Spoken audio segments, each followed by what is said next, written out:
Mindanao is said to be one of the most dangerous cities in Philippines. Despite its inherent beauty and landscapes, Mindanao has been plagued by conflict, bombings, and kidnappings. Against all warning, I decided to solo travel to Mindanao to see for myself. So join me in this journey to see if everything you read online is true. I'm sure we'll be fine. We'll be fine. See you on the other. See you when we come down. Bye. Bye. Bye.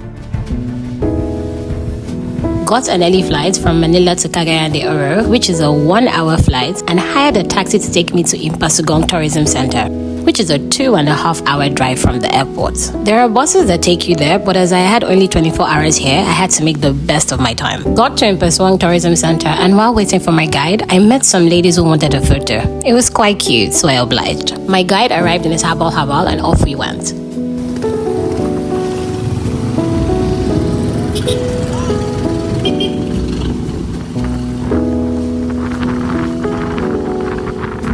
Our first stop was Lover's Lane, which is a great spot for viewing the mountains of Impasuong.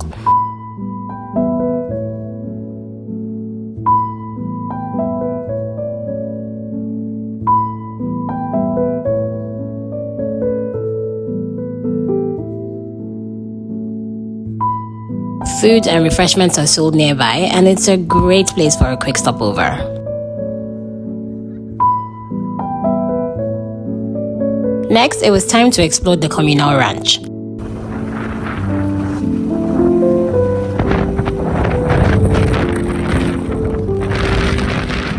There's a tourist help desk where you pay an entrance fee of 100 pesos, which allows you gain access to the grounds. Yes. You need to register your name with the tourism board for documentation purposes. This process takes a little under 5 minutes, so it's not that long.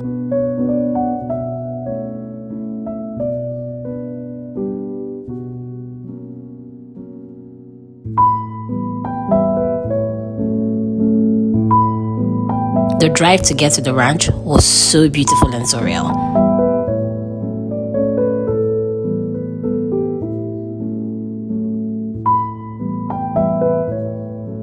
This 642 hectares ranch is owned and managed by the government, and it's a must-see when in Bukindon.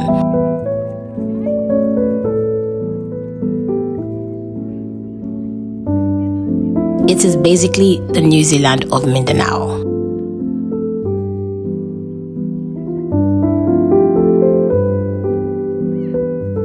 I also went horseback riding, which cost me 250 pesos for an hour. I loved riding through the mountains, although the horse got a bit too close to the edge, which freaked me out a bit. Came off the horse to take some photos because why not? The sun was really hot though, so if you're going to do this, I'd suggest a much earlier time, say 7 a.m.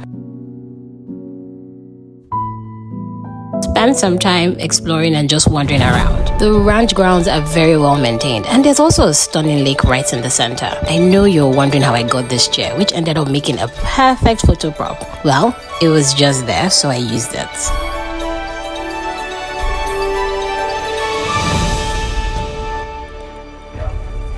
There were so many picturesque places here, and they all have beautiful backdrops for photos. Visiting this ranch was definitely one of my favorite things to do.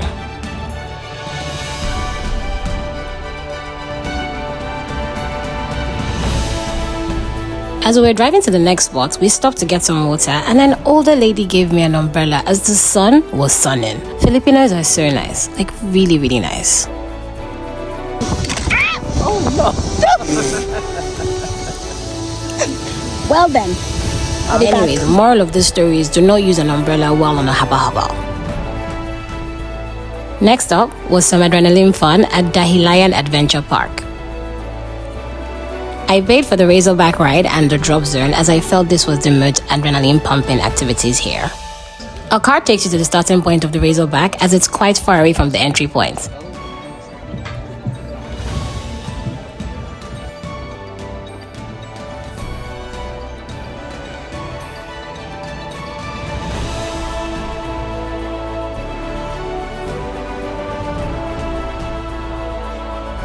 Strapped in and off we go. The ride wasn't as long as I hoped it would be, so needed some more pump of adrenaline. The walk to the next activity had really pretty views, which I stopped to admire and photograph.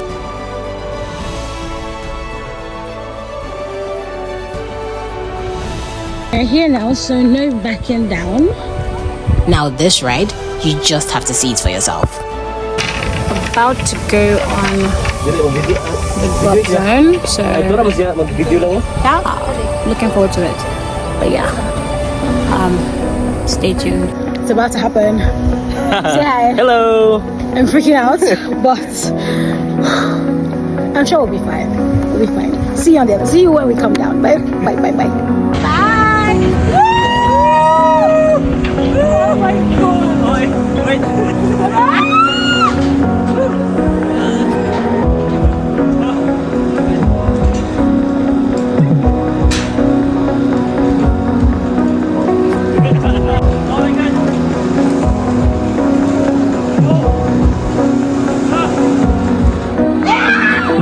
Okay, 3, 2, 1, pull!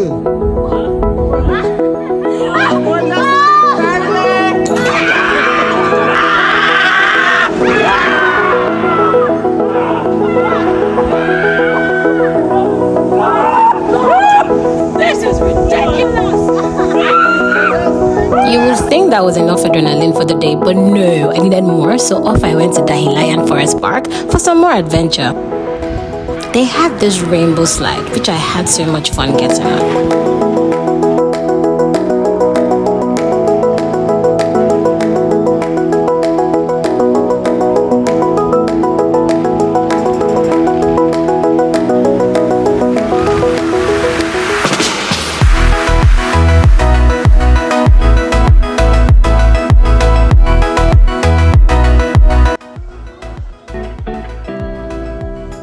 I was hungry at this point and I got offered a binaki, which is now my favorite Filipino snack. It's basically ground baby corn, which is so yummy and tastes like cake. It was time to check into my hotel for the night, so I got on the Haba Haba to continue the journey. Getting to this hotel is a 45 minutes drive on an extremely bumpy road, so be prepared for that. If you're asking where my luggage is, it was a little bag tied in front of the Haba Haba.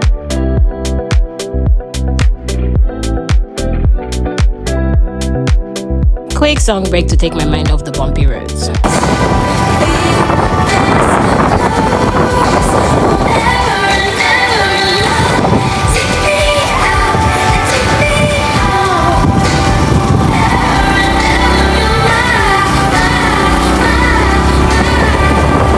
I stopped to admire the view and take a break before continuing on this bumpy ride.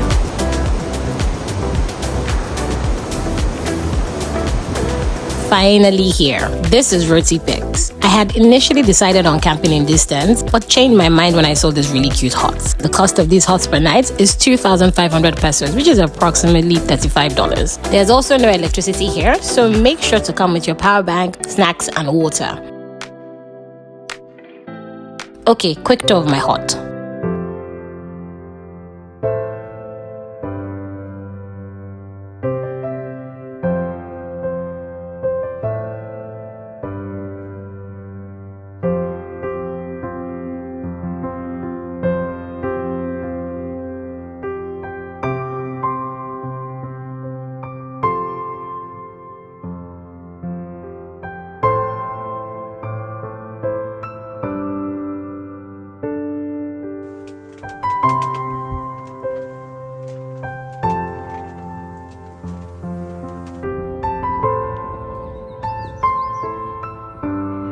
The sun was still burning, so I went everywhere with my umbrella, had lunch and settled in. I love how beautiful the views here are. It's also really quiet, so if you need a break from life, this is the best place to go. If you're afraid of heights, then avoid these, although it's so much fun sitting on this and having a nice drink. I also had some fun on the swing. Truly can't get over these views.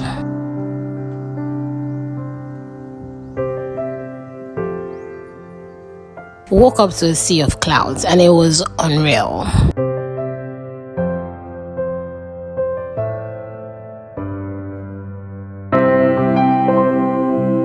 All in all, it was a great day and nothing like what I expected, so there you have it. You can't always trust everything you read. Yes, there are some parts of Mindanao that should be avoided, but that shouldn't put you off visiting everywhere. See you in part 3, where we explore the beauty that is Cebu and all you can experience while you're there.